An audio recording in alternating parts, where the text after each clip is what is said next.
team, and welcome back.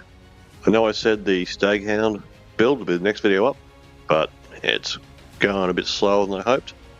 So we're going to do a deep dive into my Eduard 148 Tornado GR.1 build. If you want to jump straight to the build and skip all the history, jump forward to 6 minutes, 10 seconds.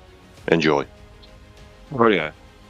So the Panavia Tornado was born out of a very Cold War problem.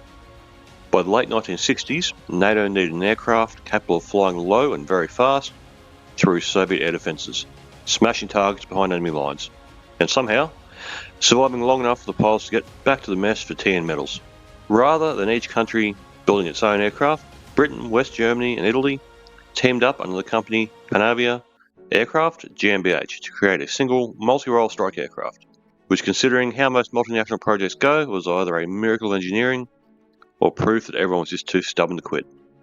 The result was the Tornado, a twin-engined, variable sweep wing aircraft designed to perform low-level interdiction strikes in absolutely horrific weather, at terrifying speeds, usually while carrying enough bombs to rearrange somebody's entire postcode. Its most famous feature was the swing wing design. The wings could sweep forward for takeoff and low-speed handling, then swing backwards at high speed, reduced drag. In theory, this gave the Tornado the best of both worlds. The primary version was the Tornado GR.1 strike aircraft, operated heavily by the RAF, while Germany and Italy used the IDS variant for similar strike missions. There was also the ADV interceptor variant, essentially Britain looking at the Tornado and saying, what if we made it hunt bombers instead? By the 1980s, the Tornado had become one of NATO's premier strike aircraft. Its entire philosophy centered around low-level penetration. The aircraft would scream across the terrain at barely treetop height, using terrain-following radar while delivering nuclear or conventional weapons deep behind enemy lines. It was not subtle, it was graceful. It was essentially a very angry toolbox traveling at 900 kilometers an hour. Then came the Gulf War. When Iraq invaded Kuwait in 1990, a multinational coalition under the command of the big man, Stormman Norman Schwarzkopf, found themselves in Saudi Arabia launching Operation Desert Shield. Desert Shield down the track would turn into Desert Storm, the liberation of Kuwait. And it was with this that the Tornado suddenly found itself in the biggest combat operations of its career. RAF Tornado GR1s were deployed to Saudi Arabia and Bahrain as part of Operation Granby, Britain's contribution to the Gulf War. Early in the conflict, the Tornado crews were tasked with some of the most dangerous missions of the entire air war: low-level attacks against Iraqi airfields. These missions involved attacking runways using the JP-233 runway denial system. To make this work, the aircraft would charge in at extremely low altitude and high speed, flying directly down the runway while dispensing submunitions designed to crater runways and scatter anti-personnel mines across the airfield. It was brutally effective, but also terrifyingly dangerous. This was mainly done at night, without the aid of any night vision gear for the crew, relying solely on the TFR, terrain following radar, and its pretty damn keen instincts. As well as the JP-233 attacks, the loft technique was also used. This involved flying at 600 knots, 200 feet off the deck, then a couple kilometres short of target, pulling to a steep climb and literally flinging the bombs at the anti-aircraft positions that were probably firing at you. It's a good thing for the two powerful engines and spacious cockpit, well, spacious for a two-person attack aircraft, because it was needed to carry around the giant brass balls of the crew. Tornadoes also flew SEAD missions, suppression of enemy air defense, knocking out Iraqi SAM radars using the British design and built alarm anti-radiation missiles. The problem was simple. Flying directly over heavily defended Iraqi airfields at low level turned the Tornado into a giant neon sign saying, "Please shoot at me." Iraqi anti-aircraft fire was intense, and the RAF suffered several aircraft losses during the early stages of the war. So they lost 3 Tornadoes in the first 36 hours of combat. As the conflict progressed, tactics changed. Tornado crews shifted towards medium-altitude bombing missions, and later began using laser-guided bombs with support from RAF Buccaneers designating targets. A PL pod, a British-designed thermal imaging airborne laser designator pod, was also rushed into operational use. So literally the first 2 prototypes were rushed to the Gulf and given a bit of a baptism of fire. This change dramatically improved survivability and accuracy. while also proving that the age of ultra-low-level Cold War strike tactics was starting to fade. The RAF lost 6 Tornadoes over the course of the war. Despite the losses, the Tornado performed impressively during Desert Storm. It carried out hundreds of strike sorties against airfields, bridges, radar sites, and infrastructure targets across Iraq and Kuwait. The aircraft demonstrated incredible endurance, payload capability, and reliability under harsh desert conditions. The Gulf War also cemented the Tornado's reputation in the public imagination. If you're old enough, you remember those grainy night vision clips of RAF Tornadoes blasting through the desert, and it became iconic, even if every ground crew member was probably surviving entirely on caffeine, nicotine, and increasingly violent conversations. Not bad for an aircraft originally designed for laying a couple of nuclear weapons across the Iron Curtain and starting the apocalypse. Rightio, let's get on with the build.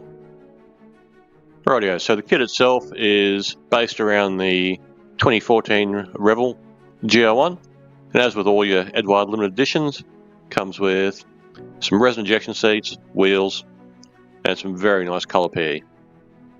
I also threw in the Eduard Tornado GR1 GR4 armoured set. Does what it says on the tin. It's typical Eduard, beautifully moulded resin with a bit of PE.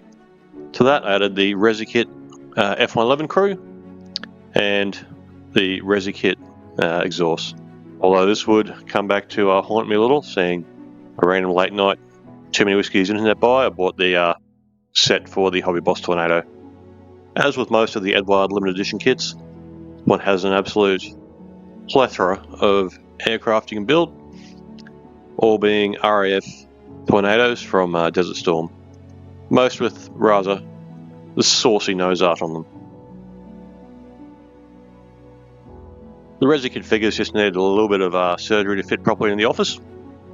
With the Eduard PE, all looks pretty good. So I picked the kit up for about $90 Australian, which is a bit of a steal for an out-of-production kit. However, cost blew out due to the amount of whiskey I had to consume during the building phase. The fit is rather questionable. Maybe my kit was a Friday afternoon last punch through the molding machine before Friday drinks. But yeah, a lot of filling, sanding, rescribing, repeat required. So after much drinking, shouting and gnashing of teeth during the building phase, let's get on with some painting. So use SMS black primer and then just some pre-shading with SMS white, highlighted in a few areas by adding just a bit of yellow into it for a bit of variation. So after the pre-shading, pre-highlights were done, cracked on with some SMS Desert Pink. Just a few nice light coats, trying to roll panel at a time until I sort of got bored of that and just started spraying larger areas. So for the first couple of coats of highlights, I just added a little bit of SMS Kark Tan to the Desert Yellow. Then for the final couple of coats, just a little bit of SMS White. The ResiKit exhaust came together quite well, although I did have a few fit issues when fitting them and required a little bit of surgery to some of the plastic kit parts to get them into place properly, and there was still a lot of random bits that needed filling after that. So don't look too closely. So on with the weathering. The thing that drew me to this kit and building a RAF Tornado from Desert Storm is it's an aircraft that you can weather like a tank, and also the fact it's a sexy looking plane. So the Desert Pink paint sprayed on them for deploying into the Middle East tended to wear very quickly. So there's a lot of chipping, especially around high movement areas, so around the cockpit, where people stand, all that sort of stuff. For the chipping, I used a combination of a fine brush, getting the old Sydney Sweeney fine brush out again, and a little bit of a very controlled version of the sponge method. So time to make it into a bit of a dirty girl. For this mainly I used oils. So the usual pen washes. I also used AK oils for shading, so applying the oils around sort of panel lines or areas where I wanted to build up grime and muck, and then with a brush moistened with a little bit of thinners, just blending them in. Also did some streaking, just with oils, along the edges of the panels, and just bits where fluid might leak out and streak.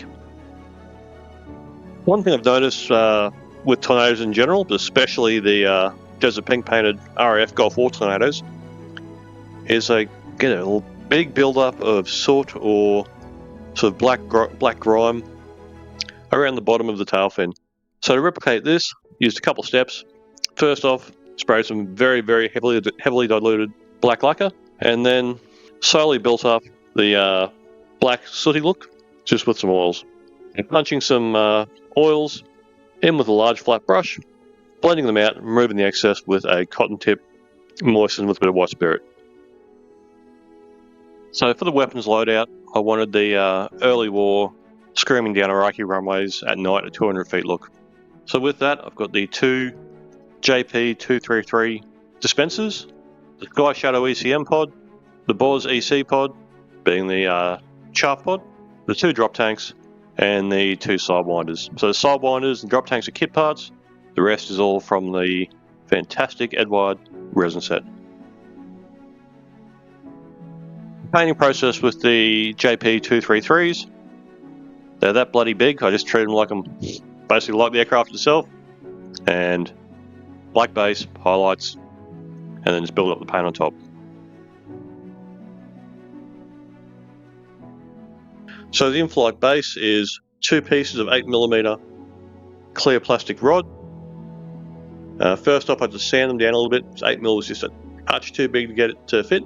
Then once that was sorted, measured it to the size I wanted for the curves, heated it up with a hairdryer, and then slowly bent it into shape.